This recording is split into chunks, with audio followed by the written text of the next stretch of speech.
Hello, and welcome once again to Life That Matters. My name is Dr. Sharon Norris Elliott. And I'm Lady Laura Simon. She's my friend. And we love to talk with you. Yes. Just like girl to girl. Yes. There might be some guys watching. Yes. Normally it's girl to girl. Yeah. Yes. Just about life. And right now, life is happening. Life be lifing. Right?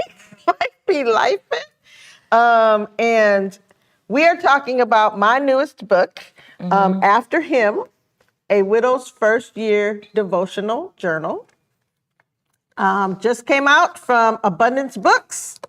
It's available wherever you buy your books. As well as, it's available on Amazon, of course. And it is a devotional journal and a memoir. Right. So each entry has 3 sections to it, right? And so the first entry, for example, right, at the beginning of my journey. And so, we talk about that. And then you have 3 pages, a journal prompt, and 3 pages on which to journal about the beginning of your widowhood journey, right? And then the second part of the first week is a passage of scripture that relates to that theme, right? And then again, a journal prompt, and you have 3 pages that you can use to journal. And then the third day of that week, and you don't have to do it week to week, you're free to do it at your pace, is a little writing and then a journal prompt for you to pray, for you to actually write to God about whatever that theme is, right? And that's how it goes, right, through the book. So there's 18 different divisions of 3 each, right? Okay. So on the last show, we talked about, I had asked Sharon about, so the backstory, what was it about? But my question, since you're talking about the pages right now, is how does this help couples as well? Meaning, it doesn't just have to be a widow, right? Okay, so some of the prayers or some of the entries, tell me about that. Right, so I did not think about couples working with the book. Obviously, I was thinking to help comfort, other widows, to see how my journey and went and how God had comforted me. And then there's a verse of scripture I think uses the word comfort 4 times. So we can comfort each other with the comfort that we're comforted with, or whatever. Anyway, that was my thought, right? And then I was putting these reflections on Facebook, like once a month through the first year after James had died, right? And I started hearing from couples, and especially a first lady at a church where I went to speak. She came up to me and she said, "I didn't ask you, but I used one of your reflections in our couples ministry, and it saved several marriages." Okay. Like, what? Yeah. And what's happening, what was going on? Yeah. What's happening is that as people were reading this widow's reflection about her husband, the couples were appreciating each other. We're saying, "Oh, I didn't know you even thought that way." Yeah. Or, "Do you think like that?" Or, good. "What would I do?" Even the husbands, right? Yeah. "What would I do if I lost you?" Right. Right? That kind of thing. It's directed for widows. Right. But couples and married women can grow from it, can learn from it, especially the opening, because in the opening, I talk about the things that you need to have in place. Right. Right. And there's even, me, the high school English teacher in me came out. And there are notes in the back that discuss some things that you need to think about having in place, Okay. right? I don't know where I would have been without our living trust. Right. Or without that pour over will. The pour over will is anything you forgot to put in the trust, that it'll go in the trust too. Okay. Right? Okay. Just stuff that if you don't have those things in order, it's going to add Okay. to your angst. Angst. Right. Okay. So when did you decide to make this into a book? So you're doing your reflections, you're putting things on Facebook, and now people are saying, okay, this helped me, I didn't look at it this way, changed my perspective, helped me and my husband. Okay, so when does this come about? It actually came about when that pastor's wife told me, this has really helped. Wow. And I remember driving home. I'm always driving. But I remember driving home. So you're driving home. And it was like the Holy Spirit, said, this is a book for people. Yeah. What? Yeah. Because I literally was not doing it for that. Okay. I was writing those reflections. Just really, people had asked me, like at the funeral service, or they were writing or calling, how are you doing? How are you doing? And there's no way that I could answer every single person all the time. Okay. And I said, okay, I'm gonna just put this out here on Facebook so you guys can know that some people I talk to all the time. Like I talk to Laura all the time, but what happens when you write books and you're writing your books, when you start writing books and people start reading what you're writing, and then you start gaining a following of people you don't know. Okay. But they know you.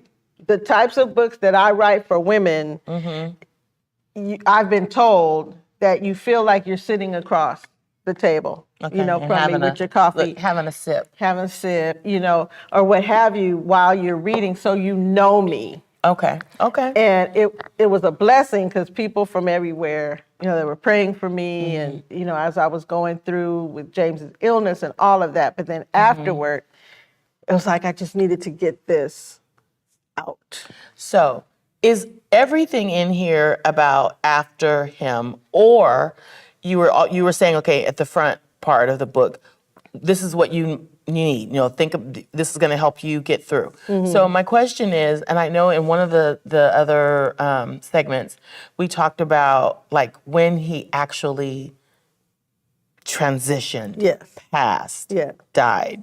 I'm using your words. We don't like the word died. We don't like died. He died. Yeah, he died, right? And when you said that, I was like, he pulled that stunt. I was like, okay, he pulled the stunt.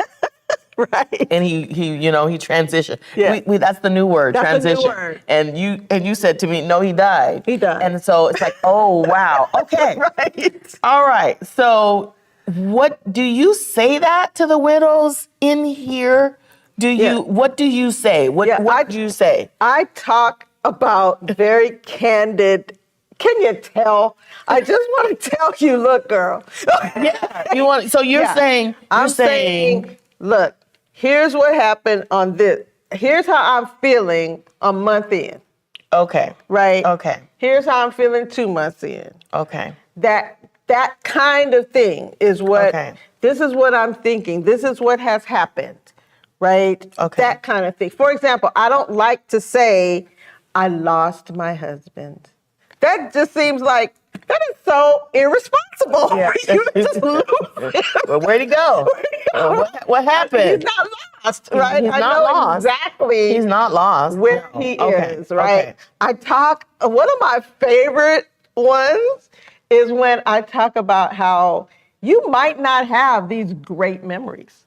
Yeah. Your memories might be, your husband might have been, piece of work. I didn't know how to say it, but that's it. Might have been a piece of work. And I referenced the movie Kingdom Come. where Whoopi Goldberg played the part of the widow. And of course, all the kids and all the people are coming around and everybody's all feeling sorry and I don't know what to say. And here's what I want to say. And she's talking to the minister about the funeral and what should go on his headstone. And she says, I need people to know that he was mean and surly. Surly. That word right there. Mean and surly. Like, you can't put that on the tombstone. She's like, well, that's the truth. Yeah. Right? You can't, you, wow. Okay. Right. Okay. So in the book, do you talk about the good and the bad? Well, what do you? And the whole idea here is like, look, you need to be honest with yourself. Honest with yourself. You don't need to broadcast Okay. all the negative things that your husband ever did. Because trust me, they're going to start coming to mind.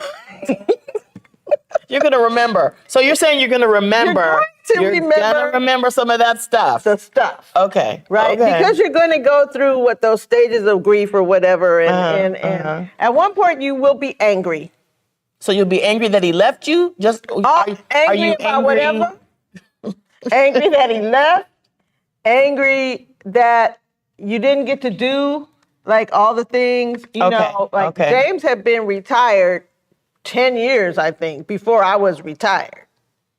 Okay. And when I retired, then we're supposed to start doing all this stuff. Yeah, you're going to travel and all of all this stuff. Okay. Yeah. And I wanted, this isn't in the book. Okay. This is fresh off the press. Okay, right? fresh I wanted to have those years of marriage, you know, where we did all this neat stuff together, even afterwards. So we were married 21 years. Right, okay. So that's not a lot compared to my friends who've been married 30, 35, 40, you know, and I wanted that testimony. Okay. Of all these years. And that's just not how life worked out for me. But you had years. I did. Because it was the second marriage for you? Yeah. Okay, so you really still had, that's the good years. Yeah. 21 years is a good run. It's a good run. It's a good run, but I wanted 30, 35. I'm at 32, so I see. As a matter of fact, when we got married, I see. James promised me 30. He promised. So we have a conversation to have when I get the glory. Yeah. When you get to see him, you're like, really? I don't think I'm going to remember anything like that. However, on this side, you cheated me 9 years. Yeah. At least 9. At least nine. So you go through, you know, remembering, because everyone remembers how great he was.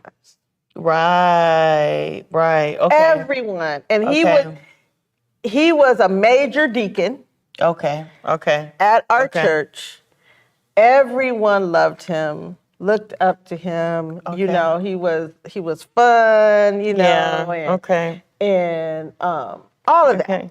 Right. So we're all remembering the great things. Yes. And then you're saying what? Really? And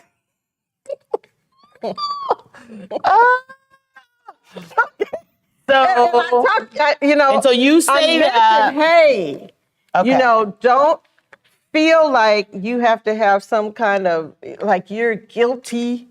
Okay. You know, or what have you. Now, again. Okay. I don't tell everybody. Right. You know, right. Everything, because everything in any relationship. Right. You know, there's stuff that you're going to know about your husband that you're not going to share with everybody. You're not. You're going to be mad at him. And here's the thing, if you're mad at him and you share that with your friends, so your friends are going to be mad at him, but you guys make up. Yeah. But your friends are still going to be mad at him. Your friends are still going to be mad. Your friends are still going to be mad. And then, so. Yeah. Okay. Yeah, but that's just something, right? That I have you deal with. Yeah. Like in the book. Go ahead and think about that and process those things. Okay. So during this grief process, and you're writing and you're reflecting, was there any guilt and maybe not all widows, I don't know. I'm just saying, how did you feel? So are you like, I'm still here? Right. Do I feel guilty about that? Yeah. No. Okay, no. And we used to tease each other. We used to always say, if you leave me, I'm coming with you. Right. But we're not talking about like leaving in the relationship or divorce or something like that. We're like, if you leave me, I'm coming with you. Yeah. You know, well, he left. Trust me, I'll be there, but on my time. On God's time. Just not, okay. So no. Okay, so there's Stop not, that. okay, so there's not that. Right. Okay. Stop that. Oh, I wish I would have gone. Okay, but was there any guilt, and what was it about? Did you have any guilt? No. No. I did everything that I could do to walk him home. Okay. And it was an honor. It was an honor. Okay. It was not easy. Okay. It was not easy. All right. Caregiving is not easy. Yes. Caring for older people, period. Your parents. Older people. Your parents. And now James was 10 years older. Parents. Than me. Mm-hmm. Right. If you're in a caregiving situation for your parents, or what have you, especially someone who you honor, you look up to, again, like parents. Okay. Husband, you're supposed to. Okay. Right? Honor him, look up to him, all those kinds of things. It's difficult, right? And my husband was a take charge person. Okay. So he took care of everything. It was just like my dad had Alzheimer's. It was the strangest thing for my dad, who had an earned doctorate, to not know something. How's that even possible? Okay. Right? So in the same way, how is it even possible now that James was not taking care of things? Okay. So it was like, I needed to jump into that spot. It was like, I'm going to show you that I know how to take care of things. Okay. Okay. And I took over. I took over the doctor's appointments, the medication. I was, so that he wouldn't have to think about it. Okay. Because I was thinking, it has to be hard when the day the doctor says to you, you have fill in the blank. You have X amount. And then more than likely, we're not going to be able to do anything. We're not going to do anything. Right. I mean, that has to be hard. So just dealing with that was enough.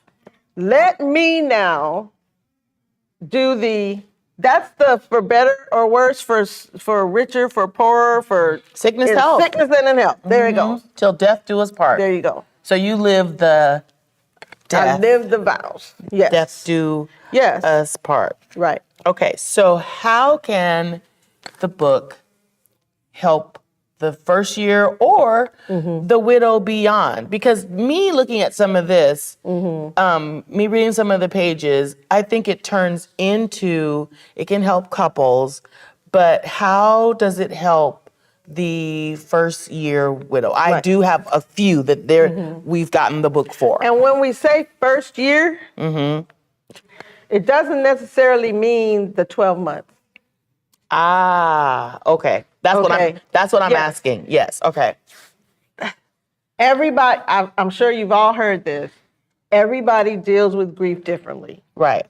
And there are places in grief where it's easy to get stuck.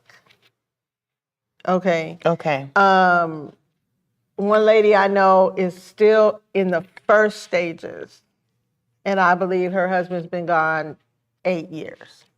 So when you mean, so what's first stages? So that's like he just left. Every time I think of him, there's tears. I'm not a happy person now, or what have you, where I was before, or whatever. I went through, like I told you last program, I cried a lot. Like at first, at every turn, I couldn't go into the room where he had been without, boo-hoo. I drive past a restaurant we used to, all the time. Okay. And as I dealt month to month, and remember, you are still the daughter of the king that you were while your husband was alive. Right. Okay, you're still a Christian. God still loves you. The purpose you had, all of that is still what it was. So when you say stuck, was there ever any time that you were like, okay, what am I gonna do? I'm like my cousin is still on what am I gonna do? And I'm like, he's been gone 14 years. Yeah. What do you mean? What are you gonna do? So, like, is there this feeling of when stuck? I just don't even feel like it anymore. Like you have all these books in you. Well, so did you stop or what did you? Well, I think that's a key, Laura. Okay. Because I was living in the purpose that God had made for me while James was here. Okay. Okay. Okay. So what are you doing that God has called you to do? There you go. In no matter what state of married or not married you're in. Okay. Right?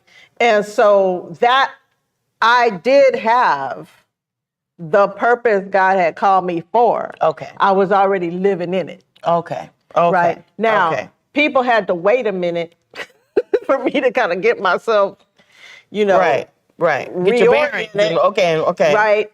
But I could continue to do what God called me to do. Okay. So in a lot of, I don't know if so much today with millennials or what have you, if it's the same. But I know with baby boomers and the generation before us, wives lived for the family. Right. So that when the kids left and the husband left, what's next? What am I supposed to do? What you supposed to do? Okay. Okay. And I think it's wise because we're supposed to be doing it anyway to be living the purpose that God asked for us to live. So if you haven't been doing that, girl, what you waiting on? What you waiting on? So then this Get going on it now. Then this is this right here. So is this in here? Because I haven't gone through the whole thing. What did you say to God? I know you're a believer. You're a minister. You're a daughter of the King. I get that.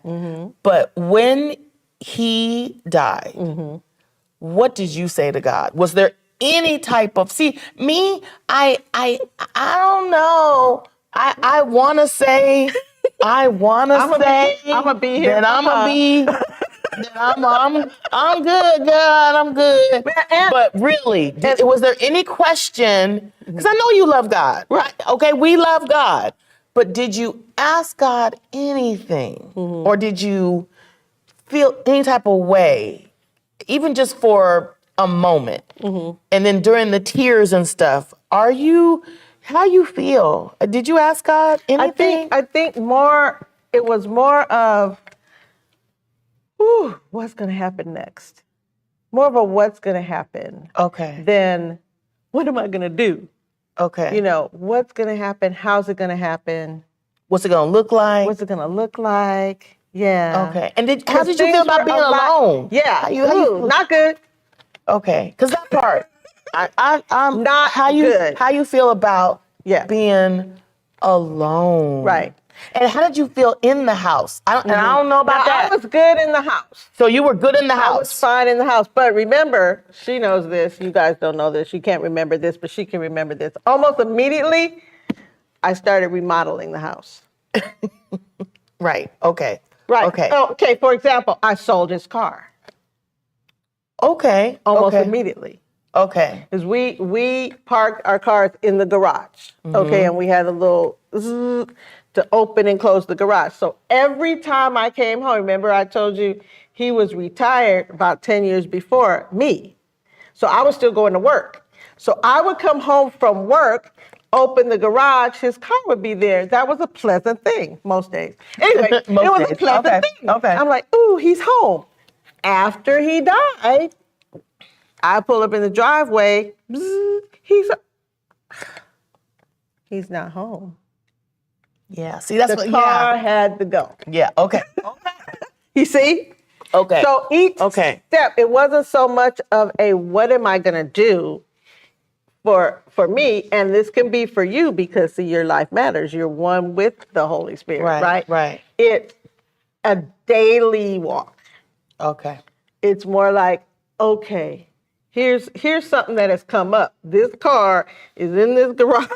Right. You know, and I didn't like driving his car anyway. I only like driving my car. Okay, so the car has to go. Clothes? Clothes had to go. The clothes had to go. Shoes and stuff? Yeah. They had to go. Now, did you give them to somebody you know, or you just gave them I took away? him down to church. Okay. We have a, clothes giveaway. I Okay. took some of them to Goodwill. Okay. He had 42 suits, y'all. Okay. He could dress. Okay. Okay. Okay. Took the suits to the church. Okay. Other things, what have you. So, Yeah. yeah. Okay. Well, I think we should do one more. I still got questions. She still has questions. So, we will. Right. Yeah. And ladies, if you are a widow and you're struggling in any way, you can write to us. Right. Yeah. Here at HSPN. Yeah. I will somehow get the email and we can address questions that you send in. Right. Be with us also for the 4 Saturdays in August. April. April 2025. That's where we are. And register. You're getting that on the screen for the discussion for widows. And we'll come back. We'll come back. Yeah. And talk about life when? That matters. Life that matters and life after him. Yeah. Your life still matters. I'm Dr. Sharon Norris Elliott. I'm Lady Laura Simon. And guess what we're going to say? Be with us again next time. Next time.